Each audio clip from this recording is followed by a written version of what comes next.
Vou trazer para cá a Daniela Lima para entrar nessa conversa também. Dani, bem-vinda, boa tarde. Boa tarde, Sarza. Boa tarde, Sakamoto. Muito boa tarde para você que está acompanhando a gente aqui no All News, nesta segunda edição. Olha, a defesa do Brasil, o Ministério da Defesa, ministro Múcio, os comandantes de armas no Brasil, esse é o cenário mais temido por eles, de haver algum tipo de escalada que leve a um conflito, de fato, na Venezuela, em terreno venezuelano.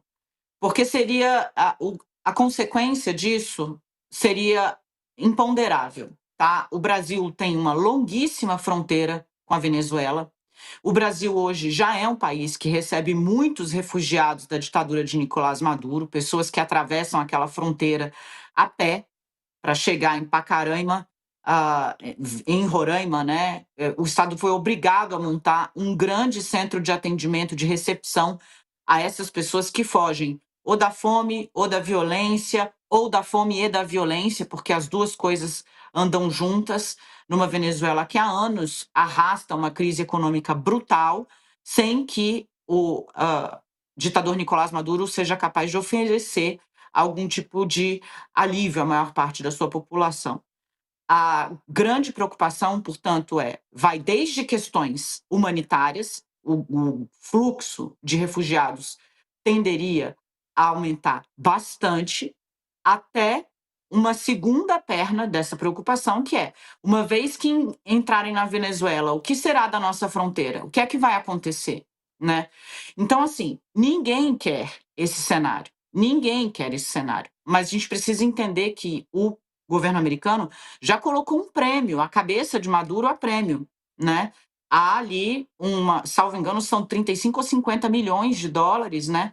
A quem oferecer informações que possibilitem a captura ou o assassinato de Nicolás Maduro. Então, assim, é o momento mais grave que a gente já vive até aqui. O jornal que o publica é um jornal de reputação global.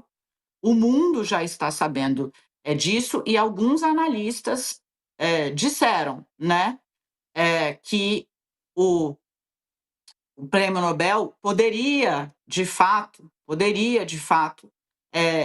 a Maria Corina favorecer algum tipo de movimentação de Donald Trump. Espera-se, né, que não seja isso.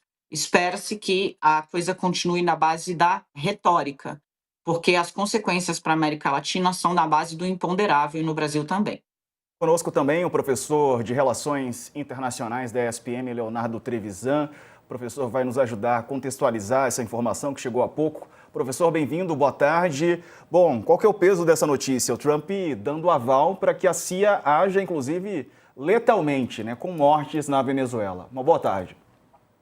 Boa tarde, Diego. Boa tarde, Leonardo Sakamoto. Boa tarde, Daniela. Né? Boa tarde a todos que nos escutam. Né? Primeiro de tudo, eu acho que o Sakamoto fez a lembrança fundamental. Né?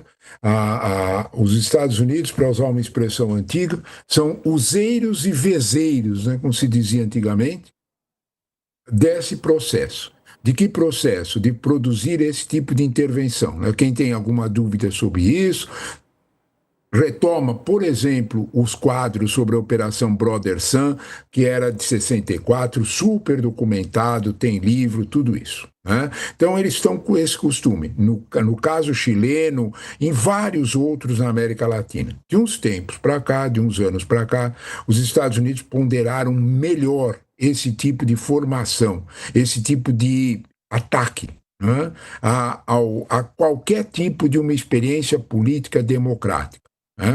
Eu endosso as palavras do Sakamoto e da Daniela, de que ninguém aqui está defendendo uma ditadura. Não se trata disso.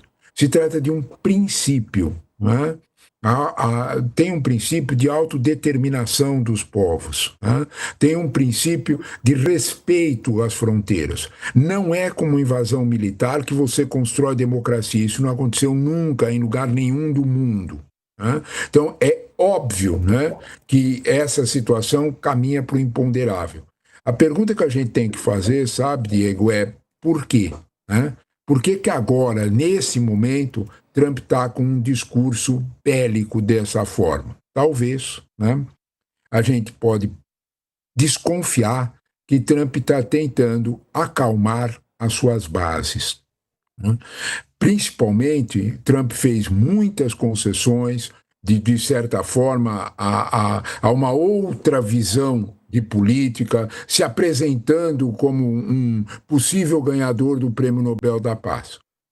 Tudo isso não está agradando a sua base mais radicalizada.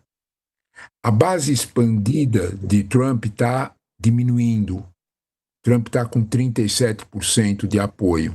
Se nós olharmos esse número, tem mais de 50 anos que são duas pesquisas, a do New York Times com o YouGov e a da Marplan. As duas indicam a mesma coisa, né?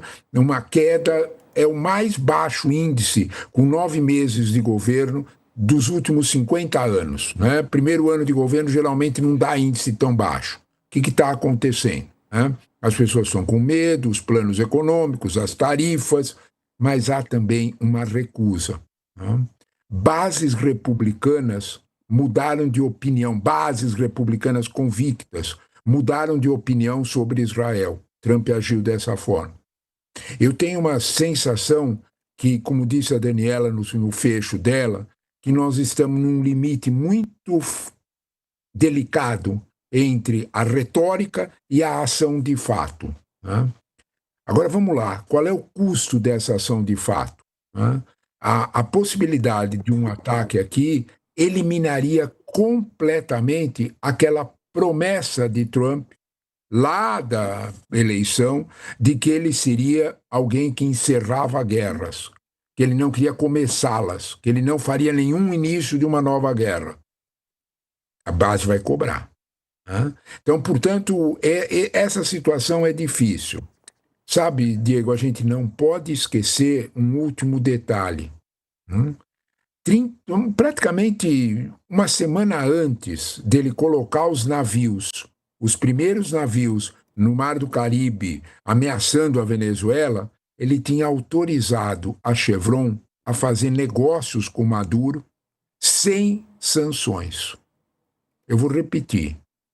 A Chevron é a maior petrolífera americana, né?